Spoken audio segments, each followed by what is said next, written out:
Tony and I have known each other for many years now. He's a Sydney-based psychologist, motivational coach, public speaker, podcaster, and stand-up comic. We met through our shared love of comedy, but when we get together, the most common themes for discussion are beer and mental health, and that's often two subjects people don't like to put together. So I thought it would be a good idea to pick his professional brain and break the taboo of drinking beer while talking about mental health. We sat down at Seventh Day Brewing on the northern beaches of Sydney to discuss in detail, and we met with head brewer Mike to get his thoughts on the topic and find out a little about his brewery.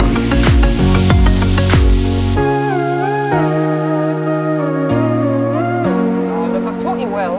I know this. Lessons from Alison. I want you to tell me how you got into psychology. Oh, you know what it is? It's really easy. I actually have a love for people. I've always had that, and I love connecting with people. And I've always had it where if I hear a sad story, I'm the first person to listen to it. Like, you give me a dog with 3 legs, and I'll take it home. And I think that's just something in my DNA. So I started off as a mechanic, and then when I was about 27 or 28, I watched an episode of Dr. Phil. And he just did these amazing things. I know, Doctor, for you younger people out there, I know.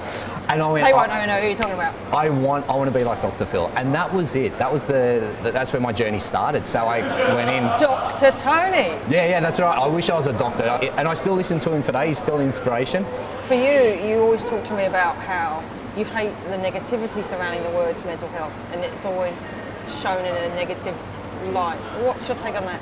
Yeah, look, it is. It's a really good question because, like, if you go into Google and you type in the word mental health, the first 10 pages that will come up will be like, it's got depression, anxiety, and it's all negative connotations around mental health.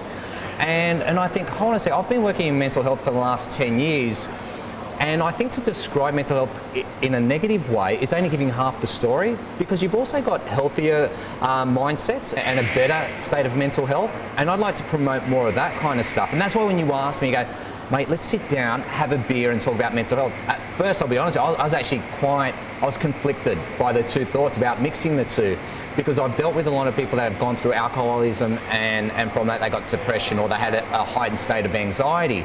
So I thought, and I love it that you brought it on today, because I thought, shit, how are we going to mix the two together? But a couple of things that have come in is, especially with men's mental health, is how do they open up a conversation, right? Because for us guys, we don't like talking about our emotions too quickly. And whenever we have had a problem in the past, we'll normally say, oh, let's just go to the pub and get pissed and we'll talk about it, right? And that conversation never takes place. You'll talk about everything else. But I think times are changing, and this is what I like about especially craft beers itself, where you're going in there, you're having 1 or 2 beers, and you can sit down with a mate and have a really good, healthy chat. And that's what I like about modern day times, that we have changed. Think it's scared. That's why I wanted to do that, because I think people are scared whenever I bring up the topic, or I mention, personal struggles or anything like that. Yep. As soon as people know that me for drinking beer, right? Yeah. And sometimes it can be every day. Yeah. But I'm having 1 beer or 2 beers. Yeah. And so that connection for me has never ever been something I've thought about, because I'm not drinking because I want to get rid of a trouble that I might have in my head, or I'm not drinking because I feel bad that day. I'm drinking because I love the flavour of craft beer. Yeah, so, I grew up in the era where you went out and you got pissed, and I know what you mean, you got trashed. Like, that was the goal. You went out and you got as pissed as you could, and that was it. And that was my association or my relationship to beer. Right. So it was quite a poor one. Yeah. And I've given up alcohol for 3 years at one stage, and 8 months last year as well. And they were really great. And the reason I gave up was because I had a negative association with beer. I was running away from something, and I think a lot of guys are running away from stuff, and they think by drinking copious amounts of beer that they're going to find the answer, or they can just hide well enough. Now, we know through research that alcohol is actually going to create depression, right? So it's an ugly loop to have. If you're not depressed but you drink a lot, what you'll do is you'll actually, when you have your first beer, you'll get a little release of serotonin, right? And it'll make you feel happy and everything like that. And then if you drink a few more, you'll actually inhibit the serotonin release. And that's where you'll start to get into the depression bit, right? So it's not that, and that's the chemical thing about it. That's where we get it wrong. So I would say, really, for guys, if you're going to sit down and have a chat, absolutely have one beer, limit it, because there's nothing wrong with that. You can sit down, it will take away the inhibition process, and the inhibition process for guys is not to look good or sound good. You know, we take all that ego away from it, and then they can open up. So you have one beer, and then you can have a great conversation. Like, I'm with a men's mental health group called Los Motos, and we go out and ride motorbikes and that. But what we've done is we've set up the platform to actually say it's a place where people come in and talk about their emotions. So guys go through divorces, or they've just been bankrupt, or some guys can't have kids, and that really impacts them. And the common thread that we've got is motorbikes. So we'll ride that, but we'll ride to a brewery. So we actually get there, we'll go to a brewery, we'll have beer, we'll have lunch. You can't have more than one because you're riding. That's right. There you go. It opens up conversation. It really does. And I think... And do you think that's really important that people... Because I hear this a lot now, like, you must open up, we've all got to start talking. Do you really think that's the answer? Is it the answer that we keep talking, or do we make it... Or do we make it that we need to normalise?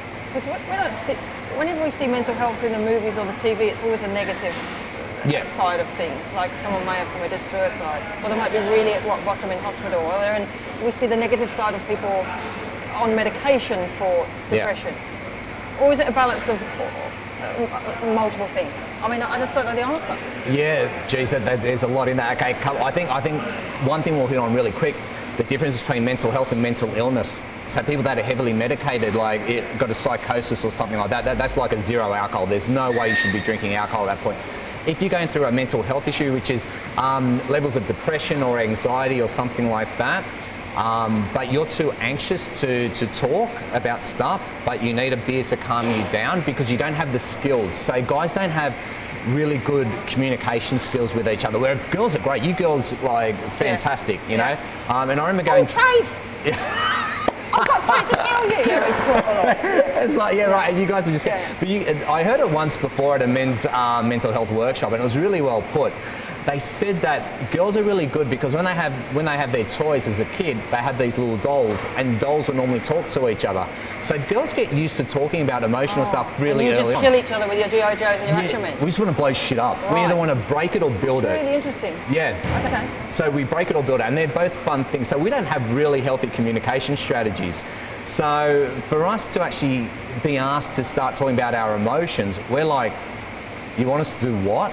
It's like, you might as well learn a new language. Right. So... And how is it, is it even harder for men to talk to women? Is that like a total no-no? I have in the past found it easier to speak to females about my emotional stuff. So like if I've had a broken heart, or if I felt guilty about something, you know, I could easily go to it because I felt like females were more nurturing, and my perception was I wasn't going to get judged. And 9 times out of 10, females are really great. They'll give you the sympathy. So maybe that's the answer. Yeah. Maybe don't go to the brewery with your male friend. Go with your female friend, because women like their tea. I know, but you know what? You know the problem is you can't relate to our problems as much as a guy can. Do you know what I mean? That's true. Yeah.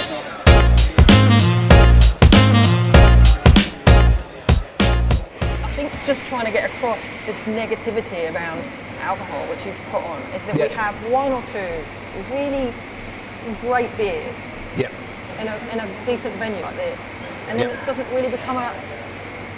Well, we're hanging out not to get pissed. You know, we can sit down and have 1 or 2 beers and enjoy it. And actually, scientifically speaking, they say having 1 or 2 beers is okay, and you do it really well. You promote that quite well. What's some things that you think maybe we can do to just kind of promote the ease of going to talk to someone? A couple of things. One of the things is having a look at how do we encourage the conversation and how much publicity do we get it. Don't forget, we've got 100 or 200 years of conditioning as males where you don't talk about your problems, you have a tub of concrete, you know, like just toughen up. It was never talk about what hurts you. Yeah. And now all of a sudden we're going, you need to talk. Right, because so now we're asked to flip around and talk about all the stuff that we've been conditioned not to do. What I've come to discover is guys' mental health issues, the thing that creates them or makes them grow is that you're never good enough. That's a big one. I can't support my partner well enough. I haven't got a good enough job. There's always something that's not enough within a guy, and then judgment that you are not good enough. Yeah. So now you've got internal and external factors as well. Yeah. We're so complicated as humans. Isn't it? Yeah. Whereas with a female, you could boost, and this is, I'm generalising right now, but I could say to you, I love that top on you. It makes you look fantastic, and things are great. But if I turn around and go, oh, you wore that top today. Yeah. Right. Those words, now in my head, I'm going, oh no, this is a disaster. But you say that to a guy. I'd take it off. Yeah. You say it to a guy, and they go, who gives a shit? Yeah, you don't think about these things. Yeah. And so there's all this stuff in life that we have to, like, I think the answer, the simple answer straight away is just get help from anyone. Yeah, look, I think a couple of things. I think start small. See if you can talk to, and we'll talk about guys talking to guys, right? No, that's what we're First, start off in your families, talk to females, and then talk to guys. Get used to having the conversation, right? Yeah. Of talking about your emotions, right? Even if it's to yourself, and you just start writing stuff down, and you do a journal, or you talk in front of a mirror, right? Just have that. Get used to it. Talk to yourself. Yeah. Just see what comes out. Yeah, and then speak to, if you're more comfortable speaking with a female, speak with them. Like it could be a mum, an auntie, a sister, or whatever it is. And then sit down with a male in your family if you've got access to this, because there are some lonely people out there that don't have families or anything like that, which I totally understand, and I'll move on to that as well. But that's a really good starting point for guys to start off with. Then I would, if you're lonely, you don't have that sort of community, I would really encourage, we've got some great services like Lifeline, Beyond Blue, and all these other helplines, because it's really important. I remember when I hit rock bottom about 3-4 years ago, it was the lowest point of my life, and I know I should have spoken to a psychologist or a counsellor or opened up to any. And I actually rang up a men's a mental health group. Right? It was just one of their lines, and I rang him up, and I was crying to this guy. I didn't even know what his name. I remember his name was George. That's all I remember. George, right? Thanks, George. Exactly. And I think he asked 2 questions in about 45 minutes. Right, and it allowed me to start to open up and encourage me to. It was safe to have that conversation with another male, right? Because I wasn't laughed at. I was actually catered for in the sense of, I was nurtured, I was loved, I was listened to, and I wasn't being judged, and that was really, really important for me. And then now I can go share that story with everybody, because look, there's no dividends whatsoever about bottling stuff up. Right, shit doesn't go away. No. It will stay there, and it will come out in different ways. Yeah. So and what we'll do is when we go, and it's just not alcohol, but anything that's an addictive substance is escapism. At the end of the day. So if you're going out there having 10 beers after every day after work, you're escaping from something. You're not dehydrated, right? So you're not thirsty, right? No. You're really happy after 1 or 2 beers, but you just there's that demon inside of you that you're just going to squash down. And I would say any addiction whatsoever, if you know you're going through that, just ask yourself, what am I running away from, really quickly? And other programs that I would say that are really healthy, like the 12 Steps program, which is brilliant, which is designed by 2 alcoholics. Right. So, and what people will happen is with mental health, this is the problem with guys.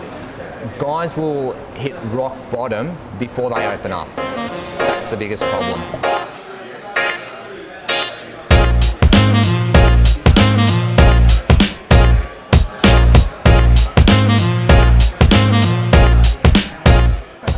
If someone's got an issue, Yep. and you can see they've got an issue, Yep. do you bring it up with them?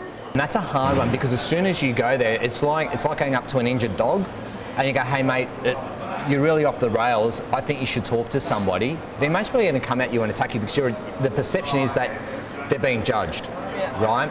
So the way to do that is you've got to be quite loving and nurturing towards them, and you've got to pick your moment. And you've got to know them quite well, I would imagine. You do. Don't do this with someone you just kind of like. No, don't be. You're going to edit this out, but don't be the Jehovah's Witness, all right? Okay. We're in 7th Day Brewing. Yeah. Right, so you've got to, with a mate, pick your moment, and it might be sitting down and having a beer, right?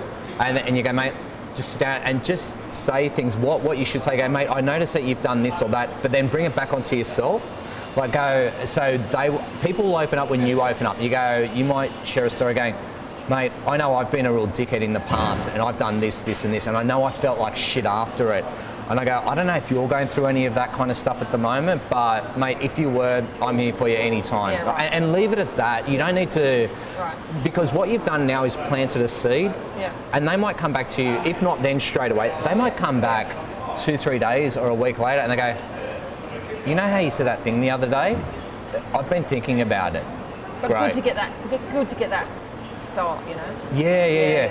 Because otherwise they might just go into oblivion. But and the thing is, the guys won't feel like they're being judged because you've walked in their shoes, right? Or if you haven't had that experience or anything like that, because everybody's got a story of stuffing up and feeling like shit, right? And that's the underlying emotion, feel like shit, really, and stuffing up. So embarrassment and getting it wrong, right? So, and that's all you have to do.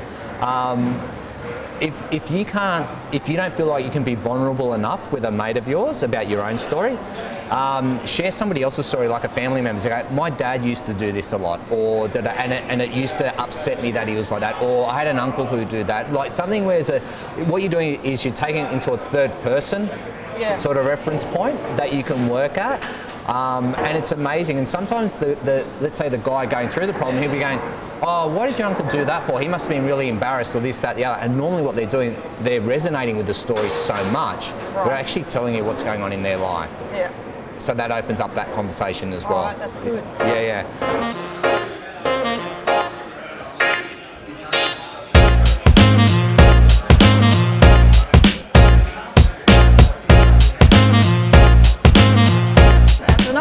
More sensitive than you are 100%. as a younger person. Mate, you can tell a kid whatever you want. You go, I don't like that t-shirt on you, and they go, oh, who gives a shit? A kid will not care, right? We're talking about under 10 years old, right? So, or over 45, because I don't care now. Yeah, because I like my top. It would be a nice Porsche colour, let me just tell you that. Because then we get into the stages of teenage years where the whole world revolves around us. And we have to be perfect, and we have to be liked by everybody. And we've got so much judgment going around our head. That's why they're they're interesting years, those developing years, anywhere between like 10 up until about 21. They're quite sensitive. And that's where a lot of us get impacted by that kind of stuff. So with your dad... Well, I need to interject in this. This is a perfect time to get Mike over, because Mike talks about how he gets into trouble in this brewery because it's family friendly. So let's get him in. I'm intrigued. Let's do it. Get Mike in, and he can tell us about that. All right, we're rolling. Cheers, we're rolling? Mike. Yeah. Now cheers. we've just had a conversation about young people and their influence on seeing their parents drinking.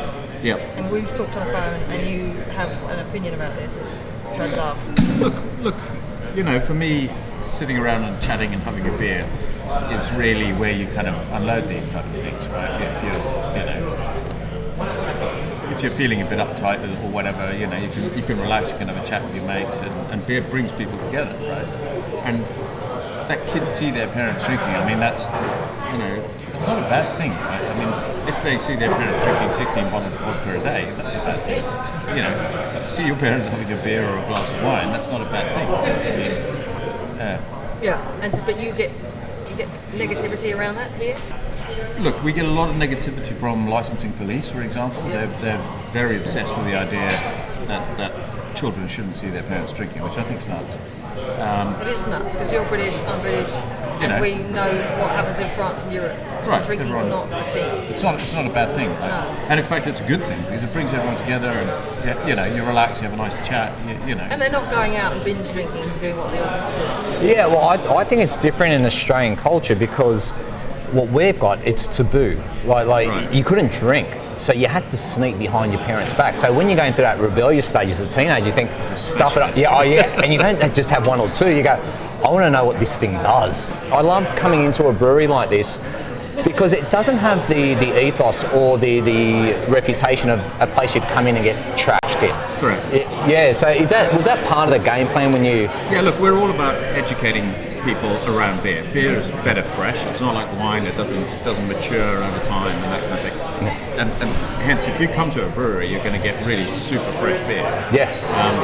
And so, you know, what we'd like is people to come and experience all these different flavours of beer and relax and have a chat with their mates and bring everyone together so many good ideas. I mean, this whole place got born out of sitting around having a beer. Right? Really? What's the story? Because we were homebrewers. Yeah. We were all homebrewers. Yeah, Just literally in our garage, homebrewing. And then it got so popular. There were so many people coming and hanging out in the garage. Were they getting free beer though? Well, they were, yeah. You got to monetize it somehow, haven't you? So you just had this passion for doing your own beer. Yeah, that's right. So I was in the film game, and this got out of control, and just like why not make beer? How do you go from home brewing to this is quite a big setup? It's actually the same, just scaled up. So it takes the same length of time, but you use a lot more ingredients. So it's essentially the same thing. But I mean, you say it's the same thing making. I understand that. But that's not the same thing to funding. But there's a lot of very rich people in Fairfield. So, Okay. Yeah. Okay. That's I was going to say JobKeeper could not open up something like this. Actually, what we did is we crowdfunded, and so we did a first round where we crowdfunded and went to another brewery and made the beer. Right. And then you basically, by crowdfunding, you kind of bought a box of beer and a T-shirt and a cap, and then we went away and made it and brought it back and gave it to you. And we had a big party for everyone to come and get the beer. It was awesome. It was so good. Fantastic. Yeah. And then you started making money from that, and then that's sort of got the ball rolling. So then investors started being interested in the idea, and we got chatting to a couple of. They're all mates. They're all mates from the kids at school. Yes. And they were like, look, we could probably do this, more seriously. And at that point, we then put a business plan together and pulled in the cash, and everyone chucked in 100,000 or whatever it was, and hey presto, Yeah. And so I went to school to TAFE and learned how to make proper beer. It took a year. I worked in all these different breweries around Sydney, and I went, they've got brilliant process, or they've got a brilliant tap room, or and just made this kind of Frankenstein of all of these bits. And then how do you pick? Do you make beers that you want to make, or do you make commercial beers? How do you pick what you make? Look, I think one of the problems with craft beer is to get noticed in the marketplace, you've got to be really hoppy or really alcoholic and so you can get these sort of unbalanced beers, whereas having a tap room allows you to make beers that are really good and approachable. So the Pilsner here is pretty much a bog standard Pilsner. But it's a good version of it. Yeah, right. Yeah. And super How many fresh. times do you get it wrong before you get it right? I never get it I wrong. don't think you We just call it something else. Yeah. that's how the Mount Cook came up. My apprentice left it boiling too long, and so we renamed it and put it out, and people love it. It's great. I'll be questioning now. I'll have a beer. I go, was this a mistake or was this intended? Because it's brilliant either which way. Yeah. I mean, like even with if this. it's really grossy, obviously we chuck it away. Yeah. I like that you're saying, because for me, like I went on this wave of everything had to be like an orange juice for me. Like to look at. Super, I like the bitter beers like you do. So if they're too fruity, too juicy, I don't want them. And I think I'm done. I think I've out-juiced myself, and now I'm going back to Pilsners and lagers, and I've been missing out. Lager's one of these things that gets a really bad rap because of 4X and all the kind of crappy lagers there are out. Because we're not going to name and shame, are we? Yeah. Can I start as well? Because I've got a whole list that I can name and shame. But really, lager is harder to make. It takes longer to make, which is why a lot of craft breweries don't make it, because it takes up real estate for a long time. Yep. And so, I'd actually give them free rein, probably only make lagers. Right. Because you've got very beautiful dark lagers and Schwarz beers and things like that, right the way through to Pilsners. But yeah, look, it's nice to have a mix up for everyone. Yeah, like looking at the menu, there's everything. There's a porter, there's a ale, there's a pills, there's a plan B even. There's a cider. We even make a cider. Yeah, we don't talk about those in my head. Unless I'm in like Cornwall, and then that's all I want. Scrumpy. Yeah, cloudy, gross, thick, 9%. It's basically apple juice with heaps of alcohol. With a whole lot of alcohol, Every now and then, a chunk of something. Yeah, I've just made one with raspberries and apples together, and that's pretty crazy. But maybe I should try and make one. You should, yeah. I'll give you a little flavour taste. It was really great to meet you. Cheers. Mike. Cheers. Thanks Cheers. for letting us come here today. Thank you, mate. Cheers.